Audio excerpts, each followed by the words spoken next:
Hello, I'm Gordon Lang, editor of CameraLabs.com. I'd like to give you a brief video tour around the Canon EOS 1000D, or as it's known in North America, the Rebel XS. Here it is, the 1000D. This is the successor to the best-selling EOS 400D or Rebel XTI, and that makes it Canon's brand new entry-level DSLR. Now the 1000D actually has quite a few things in common with its predecessor, most notably the resolution. This camera features exactly the same 10.1 megapixel CMOS sensor. The first major difference is that the 1000D now comes with a stabilised kit lens. It's the same focal length as before, it's an 18 to 55mm model, but it now features built-in image stabilisation to help counteract camera shake. The 1000D or Rebel XS may have the same size screen as its predecessor, a 2.5-inch model, but it's now brighter and it sports a wider viewing angle. But most importantly of all, as you can see right now, you can also use it for composing during live view, and I'll be giving you more information about that later on in the video.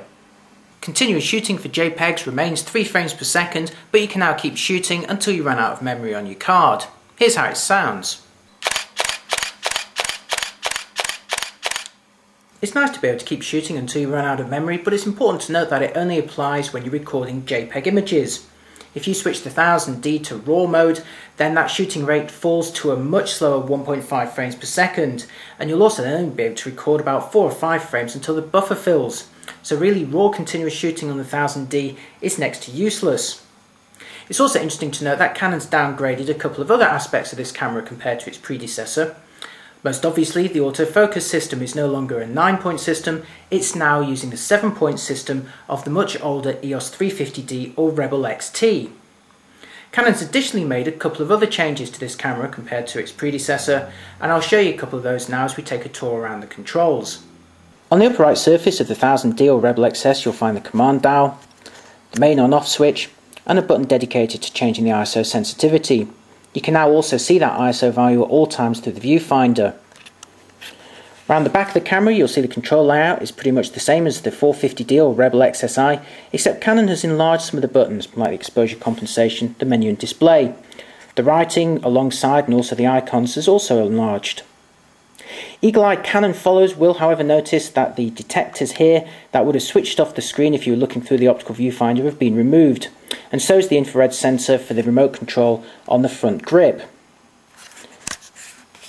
Turn the camera to the side and open the memory card door and you'll see that the 1000D takes the same SD memory cards as the Rebel XSI or 450D, and underneath you'll see it also takes the same lithium-ion battery pack. So if you're upgrading from the 400D or Rebel XTI, you won't be able to use any spare batteries or memory cards. At the side of the camera, behind this flap, you'll see the 3 ports at the top for the video output, in the middle for a wired cable release, and at the bottom for the USB output.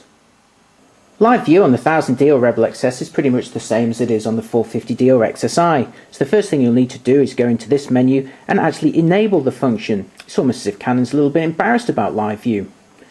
Then when you're ready you just press the set button and you're now in live view, and I'll prove that by just wiggling my fingers in front of the lens. Now while you're in live view you can display various graphics on the screen. If I press the display button we can put some additional shooting information up there. Press it once more, you get a live histogram, and again if I wiggle my fingers I can make that move.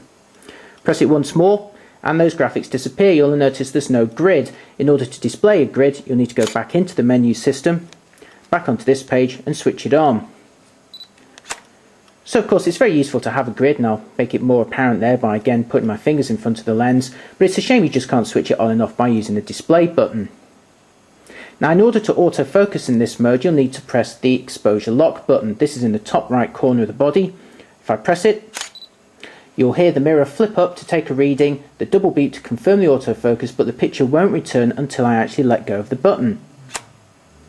So to do that as quickly as possible you'll need to let go as soon as you hear the double beep. I'll try that once more. So I let go then as soon as I heard that beep, and as you saw it was quite a quick process, but it did involve some interruption of the image and of course the noise of the mirror flipping. But the 1000D offers an alternative focusing mode. If I go back to the menu system into the custom functions and change it from quick mode to live mode, we can actually use a contrast based autofocusing system, and you'll notice the graphics have slightly changed there. Now I can use the cross keys here to actually move this square to wherever I want the camera to autofocus, and you'll also notice it varies its exposure depending on where I place this square. Now if I press the exposure lock button, watch what happens. Now that took a couple of seconds in order to find the right focus there, but it did so very quietly and also without interrupting the image. I'll show you that again on another part of the picture. So just move the square up and press the button once more. And there it's locked into focus. And the other thing you can do is confirm that focus by zooming in. Here we are at 5 times, and here we are at 10 times. And this is very useful if you want to manually focus the lens and make sure you're absolutely spot on. One of the things that makes the Canon 1000D or Rebel XS really special is the supplied EOS utility software. Now this works under PCs and Macs, and I'm using it here on Windows Vista. Now this lets you fully remote control the camera over the supplied USB cable, and lets you do things like change the ISO sensitivity, the image quality, maybe the white balance, or perhaps the exposure compensation. And then when you're ready to take the picture, you just press this button here in the upper right corner. Now that picture's transferred onto your PC or Mac's hard disk, and just look at how many pictures you can squeeze on your hard disk here as well. Even in RAW plus JPEG mode, if you've got plenty of space, you can take plenty of pictures. But what makes this software really interesting is the ability to actually see a live view from the camera on your computer screen, and to activate that you press the live view button in the bottom corner of this window. And to show you this, I'm just going to zoom the camera out a little bit, and this is actually the live view in front of the camera right now, and I'll prove that by wiggling my fingers in front, although you may also see some of those clouds in the sky move. You'd have also seen this histogram live on the right hand side of the image. So far so good, but again making it really useful is the ability to move this white frame here. Let's put it over an area of interest and now magnify it using this button down here. Now this is an actual magnified view from the sensor in live view, and again I can scroll around it with these buttons. But what makes it really interesting is the ability to actually focus it again from your computer.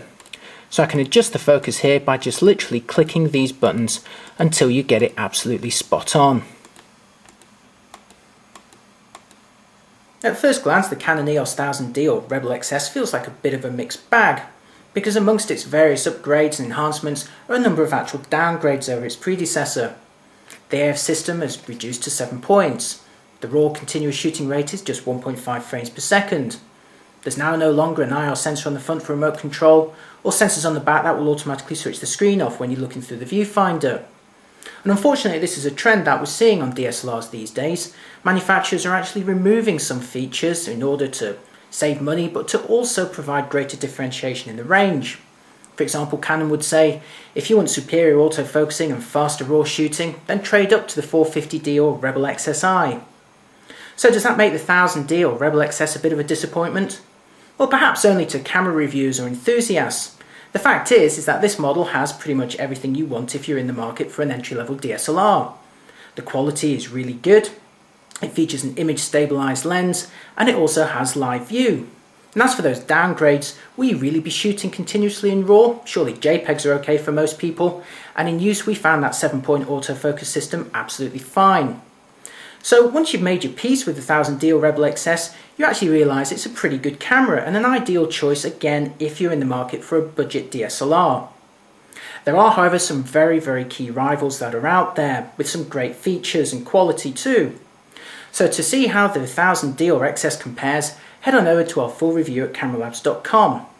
There we've directly compared the quality of this camera with both its predecessor and the next step up in Canon's range, the 450D or Rebel XSI. We've also given a detailed comparison of the features of this camera against key rivals in the market.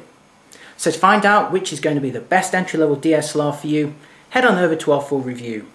You'll find it at www.cameralabs.com.